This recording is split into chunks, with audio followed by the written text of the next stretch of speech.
اس کے پورے جسم میں صرف آنکھیں ہی کھلی تھیں، باقی تمام جسم دھاتوں کے نہ ٹوٹنے والے حصار میں مقید تھا۔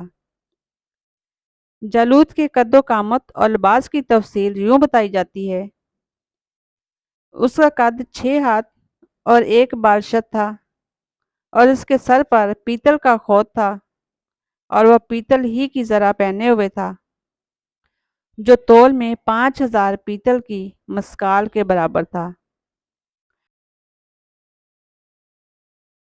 اور اس کی ٹانگوں پر پیتل کے 2 ساکھ پوش تھے، اور اس کے دونوں شانوں کے درمیان میں پیتل کی 1 برشی تھی۔ اس کے بھالے کی چھڑ ایسی تھی جیسے جولاہے کا شتیر، اور اس کے نیزے کا پھل 600 مسکال لوہے کا تھا۔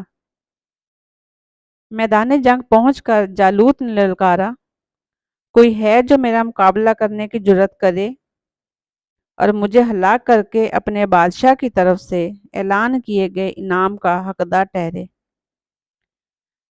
جالوت کا حلیہ اور پھر دبنگ آواز، کسی میں اس للکار کا جواب دینے کی جرأت نہ ہوئی۔ جالوت نے چند مرتبہ اپنی بات دہرائی اور جواب نہ پا کر اکڑتا ہوا واپس ہوا۔ یہی وہ لمحہ ہے کہ طالوت کے لشکر میں ہلچل پیدا ہوئی۔ لشکر کی پچھلی صفوں سے ایک نوجوان، جس کا جسم ذرہ سے آزاد اور سر خول سے بے نیاز تھا، سامنے آیا اور جالوت کو للکارا۔ جالوت اس نوجوان کو دیکھ کر ہنسا۔ کیا میں کوئی کتا ہوں جو تو ایک لاٹھی لیے میرے مقابل آیا ہے؟ داؤد علیہ السلام کا جواب یہی تھا کہ ہاں، میرے نزدیک تیری حیثیت ایک کتے سے زیادہ نہیں ہے، تیرے لیے میری یہ لاٹھی کافی ہے۔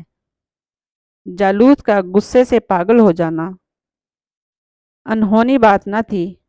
اس نے بہت برا بھلا کہنا شروع کیا۔ داؤد علیہ السلام اطمینان سے سنتے رہے۔ وہ جانتے تھے کہ حق کی باطل پر فتح انہی کے مقدر میں لکھی جا چکی ہے۔ خود پر اعتماد اور اللہ پر یقین نے انہیں جرأت عطا کی۔ وہ مسکراتے ہوئے جالوت کی جانب بڑھتے گئے، خاموشی سے تھیلے سے پتھر نکالا، فلاخن میں رکھا اور مہارت کے ساتھ اس کے ماتھے کا نشانہ لے ڈالا۔ خدا کی قدرت سے ہوا کا ایک جھونکا ایسا آیا کہ جالوت کا وزنی خوت، جس کا وزن 80 سیر اور طبقات ناصری کے مؤلف و مترجم غلام رسول مہر کے مطابق 60 سیر تھا، ایسے اڑ گیا جیسے ایک سوکھا پتا اڑتا ہے۔ داؤد علیہ السلام کا فلاخن سے پھینکا گیا پتھر فضا میں ہی 3 حصوں میں منقسم ہو گیا۔ 2 ٹکڑے دائیں بائیں جانب سے نکلے اور تیسرا عین پیشانی کے درمیان میں لگا اور پیشانی چیر کر دوسری جانب نکل گیا۔ جالوت کے گھوڑے سے گرتے ہی داؤد علیہ السلام نے اس کا سر تن سے جدا کیا اور طالوت کے پاس لے گئے۔ یعنی جالوت کے داؤں کا پول کھلنے میں لمحہ بھر نہ لگا۔ فلسطینی فوج اچانک بازی پلٹتے دیکھ کر سراسیمگی کا شکار ہوئی۔ خود ہی بنی اسرائیل بھی نہ جان پائے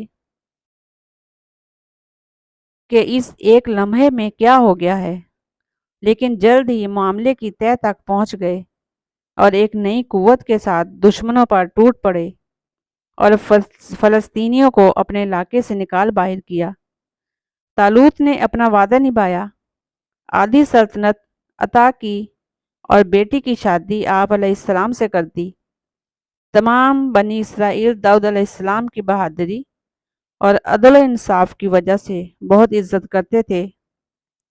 حکومت کے نظم و نسق میں بہتری کے لیے انہوں نے کچھ ایسے اصول ضوابط تشکیل کی دیے جو مملکت کی مضبوطی اور عوام کی فلاح و بہبود سے تعلق رکھتے تھے۔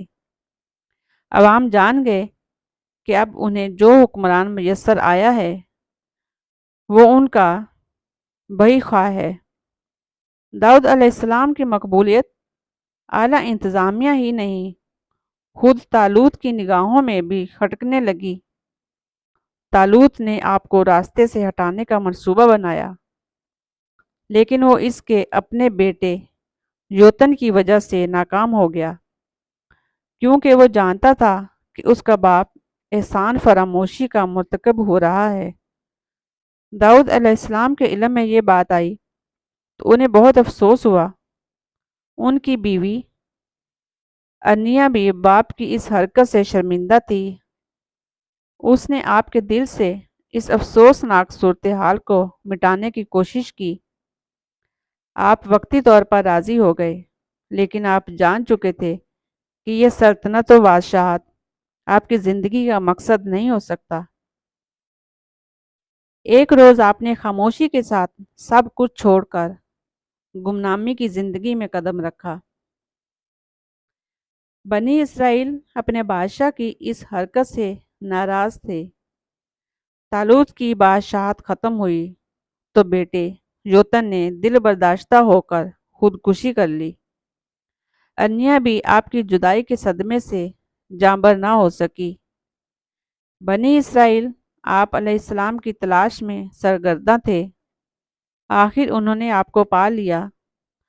ان کے مجبور کرنے پر آپ ان کی سلطنت کی ذمہ داری سنبھالنے پر راضی ہوئے۔ دین اور دنیا کے کاروبار ساتھ ساتھ چلنے لگے۔ اسی طرح اللہ تعالیٰ انعامات و اکرام بھی ظرف کے مطابق ہی عطا کرتا ہے۔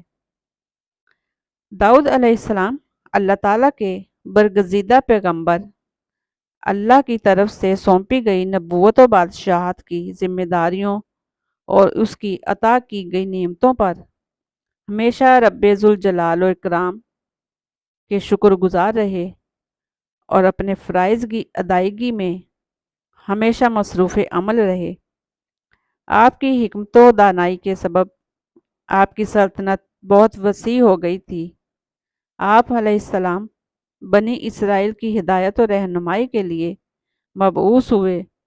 آپ کا سلسلہ نسب 11 پشتوں سے ابراہیم علیہ السلام سے جا ملتا ہے۔ داؤد علیہ السلام کے حلیہ شکل و صورت اور کردار کے بارے میں کہا جاتا ہے کہ ان کی شخصیت انتہائی مسحور کن تھی۔ حسینہ متناسب خد و خواہ کی بنا پر دیکھنے والوں کو بھلے لگتے، پھر سرخ و سفید رنگت نیلی آنکھیں متاثر کرتی تھیں۔ داؤد علیہ السلام کا ذکر قرآن کریم کی 9 سورتوں میں 16 مرتبہ آیا ہے، بعض مقامات پر مختصر اور بعض جگہ تفصیل سے، چنانچہ سورہ بقرہ، نساء، المائدہ، الانعام، الاسراء، الانبیاء، النمل، السبا اور صعد میں آپ کے حالات و واقعات اور رشد و ہدایت کا بیان ہے اور اللہ تعالیٰ کے انعامات کا ذکر ہے۔